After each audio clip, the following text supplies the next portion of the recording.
Hai, Assalamualaikum. Kembali lagi bersama saya Aini. Saya Alvira. Jadi hari ini SMK Sungai Nibong digemparkan dengan adanya latihan kebakaran. Jadi mari kita lihat situasi yang berlaku. Tanpa membuang masa, let's go. Okey, jadi korang dekat sini kita dapat melihat bomba sedang melakukan simulasi untuk kebakaran.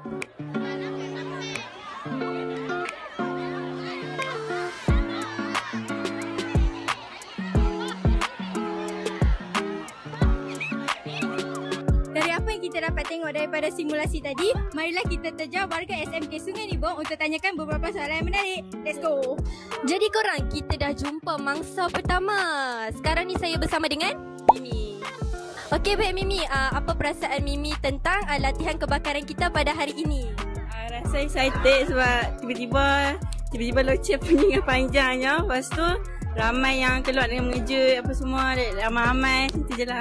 Okey, baik, terima kasih Mimi atas wawancara sebentar tadi. Jadi kita dah jumpa mangsa pertama iaitu Cikgu Hazwan. Cikgu, saya datang. Okey, cikgu, saya nak tanya cikgu tentang perasaan cikgu untuk latihan kebakaran kita pada hari ini. Okey, terima kasih kepada kita punya wawancara. Okey, pertama sekali saya rasa teruja sebab ini pertama kali saya berada di sekolah ni dan ada buat latihan kebakaran. Kedua, saya rasa sangat seronok lah sebab daripada awal sampai habis majlis kita berjalan lancar.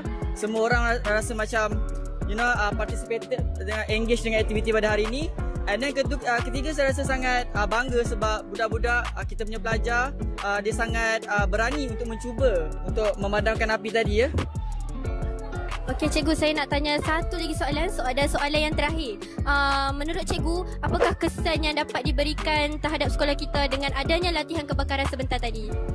Okey, terima kasih. So saya rasa bila adanya latihan kebakaran, pelajar-pelajar dia dapat pendedahan baru. Sekiranya berlakunya kecemasan dan kebakaran di sekolah, diorang tahu macam mana nak buat, diorang tahu apa benda nak buat lepas tu, diorang tahu macam mana nak berkumpul, macam mana nak reflect terhadap kejadian tu.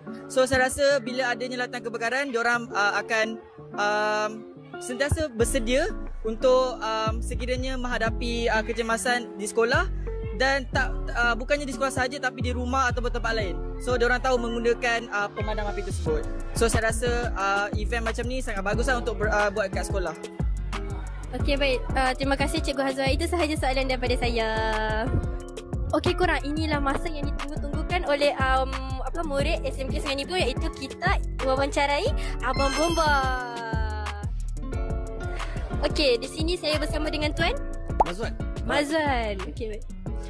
Okey Tuan, apa perasaan Tuan tentang latihan kebakaran kita pada hari ini? Okey, pada hari ini saya rasa amat berbangga lah dan sangat berpuas hati kerana saya pada hari ini dapat mengajar anak-anak sekolah SMK Sungai Nibong untuk kempen keselamatan kebakaran bagi mencegah dan jika berlakunya kecemasan ataupun kebakaran, kita dapat menghindari segala perkara-perkara yang teruk lah. Okay, baik. Menurut Tuan Mazwan, apakah kesan yang dapat diberikan dengan adanya latihan sebegini? Kesan dia sangat baik kerana bila kita tak tahu bagaimana latihan itu dijalankan, kita bila berlakunya kecemasan, kita tak akan tak ada hala tuju. Bila kita tak ada hala tuju, kita akan tersangkut. Mungkin di dalam bangunan, mungkin kita bila ada kecemasan, kita lari balik tu. Sedangkan rakan-rakan kita sepatutnya kita perlu buat pemeriksaan ataupun kira head count berapa orang yang ada dalam tempat kejadian tersebut. Itu sahaja soalan daripada saya. Terima kasih Tuan Mazwan atas wawancara sebentar tadi. Jadi korang, seronok tak? Mestilah seronok. Aktiviti ni kita lakukan setahun sekali sahaja. Jadi saya ingin mengucapkan ribuan terima kasih kepada para guru dan juga Abang Bomba kerana telah bertungkus lumus untuk menjayakan latihan kebakaran kita sebentar tadi. Jadi saya Alvira Dan saya Aini. Kami ingin mengundur diri daripada wawancara pada hari ini. Semoga kita bertemu lagi. Bye.